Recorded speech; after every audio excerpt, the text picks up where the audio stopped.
Gypsy Rose Blanchard grew up with her mother, Dee Dee Blanchard, making claims about her health that resulted in a series of dire diagnoses and medical interventions. However, Gypsy wasn't actually unwell. Her mother had been lying about her symptoms. Experts believe Dee Dee's behavior stemmed from the mental disorder Munchausen syndrome by proxy. Because Dee Dee wanted to be a caretaker, she feigned and induced illness in her daughter. The truth about Gypsy and her mother only came out after Gypsy arranged for an online boyfriend to murder Dee Dee in 2015. Dee Dee began pretending that Gypsy had different illnesses when Gypsy was a baby. Gypsy Rose, who was born in 1991, was a baby when Dee Dee claimed her daughter had sleep apnea. When Gypsy was 8 years old, Dee Dee described her as suffering from leukemia and muscular dystrophy and said she required a wheelchair and feeding tube. The list of medical problems that Dee Dee related about her daughter would go on to include seizures, asthma, and hearing and visual impairments. Due to Dee Dee's actions, Gypsy was prescribed a litany of medications and had to sleep using a breathing machine. She also went through multiple surgeries, including procedures on her eyes and removal of her salivary glands. When Gypsy's teeth rotted, perhaps due to her medications, missing salivary glands or neglect, they were pulled out. Yet the truth was that Gypsy could walk, didn't need a feeding tube, and did not have cancer. Her head was bald only because her mother shaved off her hair. Experts believe Dee Dee had a mental illness known as Munchausen syndrome by proxy, also called factitious disorder imposed on another, which made her fabricate her daughter's ill health in order to receive attention and sympathy for taking care of a sick child. Dee Dee appeared to be a charming, devoted mother, so people believed her. Medical tests often showed inconclusive or contradictory results regarding Gypsy's diagnoses, but Dee Dee would stop seeing any doctors who questioned her daughter's ailments. And many caregivers went along with what Dee Dee wanted. She'd had some nurses training, so she could accurately describe symptoms, and she sometimes gave Gypsy medication to mimic certain conditions. Dee Dee was also charming and seemed devoted to her daughter. When Gypsy was old enough to talk, Dee Dee instructed her not to volunteer information during their appointments. She was always the one relating Gypsy's fake medical history. Dee Dee told Gypsy's father, Rod Blanchard, that their daughter had a chromosomal disorder that had led to her many health issues. He complimented Dee Dee for her devoted care. When some of Dee Dee's family noticed that Gypsy didn't seem to need a wheelchair and asked questions, Dee Dee and Gypsy moved away. Dee Dee claimed to be a victim of Hurricane Katrina, so she and Gypsy received assistance to relocate from Louisiana to Missouri in 2005. There, Dee Dee continued to bring Gypsy to doctor's appointments. Hurricane Katrina also provided an excuse for missing medical files. Even when Gypsy was a teenager, Dee Dee still claimed she was sick and began to lie about Gypsy's age. In 2008, Gypsy and Dee Dee moved into a new home in Springfield, Missouri. Built by Habitat for Humanity, it was painted pink and had a wheelchair ramp.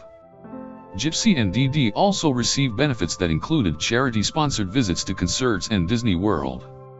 All along, Dee Dee continued to bask in the attention she received for being a devoted caretaker.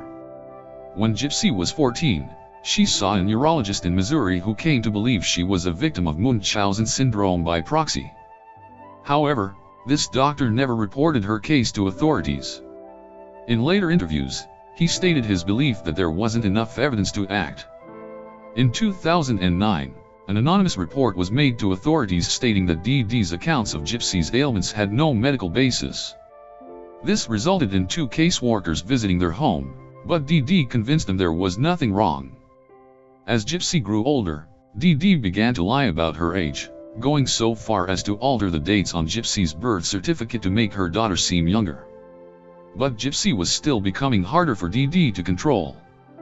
Gypsy convinced a man she met online to kill Dee Dee. In 2011, Gypsy tried to get away from her mother by running away with a man she'd met at a science fiction convention. But Dee Dee soon tracked them down via mutual friends. She convinced the man that Gypsy was a minor, though she was actually 19 at the time. According to Gypsy, Dee Dee smashed her computer and physically restrained her to her bed after they returned home. Gypsy has also stated her mother would sometimes hit her and deny her food. Gypsy eventually managed to get back online. She joined a Christian dating site, where she met Nicholas John. She told him the truth about her mother's actions and ended up asking him to kill Dee Dee so they could be together. In June 2015, he came to her house and stabbed Dee Dee while Gypsy waited, ears covered, in the bathroom. Gypsy and John returned to his home in Wisconsin, where they were found by police. Gypsy had twice posted to the Facebook account she shared with her mother, once writing that BH is dead. She later explained she made the posts because she wanted her mother's body to be discovered. Gypsy was afraid and believed she didn't have anyone to trust. After Dee Dee's murder, many people who'd known Gypsy wondered why she had gone so far as to kill her. Since she could walk, she simply could have exposed Dee Dee's lies by standing up in public. Yet Gypsy had been conditioned to think no one would believe her. She explained, "I couldn't just jump out of the wheelchair because I was afraid and I didn't know what my mother would do. I didn't have anyone to trust." The fact was that Gypsy had spent her entire life being controlled and monitored by her mother. She wasn't allowed to go to school. Though Gypsy was of normal intelligence, Dee Dee told everyone her daughter had a mental age of 7. When they were out in public, Dee Dee constantly held Gypsy's hand, squeezing it when she wanted her daughter to be quiet. Dr. Mark Feldman, an expert in Munchausen syndrome by proxy, said of Gypsy's life and actions, "The control was total in the same sense that the control of a kidnapped victim sometimes is total." Her daughter was, in essence, a hostage, and I think we can understand the crime that occurred subsequently in terms of a hostage trying to gain escape. Gypsy is not happy that Dee Dee is dead. As Gypsy's medical records documented the abuse she'd been subjected to, her lawyer was able to arrange a plea deal for the charges she faced in Dee Dee's death. In 2016, Gypsy pled guilty to second-degree murder. She was sentenced to 10 years in prison, though she'll be eligible for parole beginning in 2024. John was found guilty of first-degree murder in 2018 and was sentenced to life in prison. Gypsy has stated it was only after Dee Dee's death that she realized the extent of her mother's deception.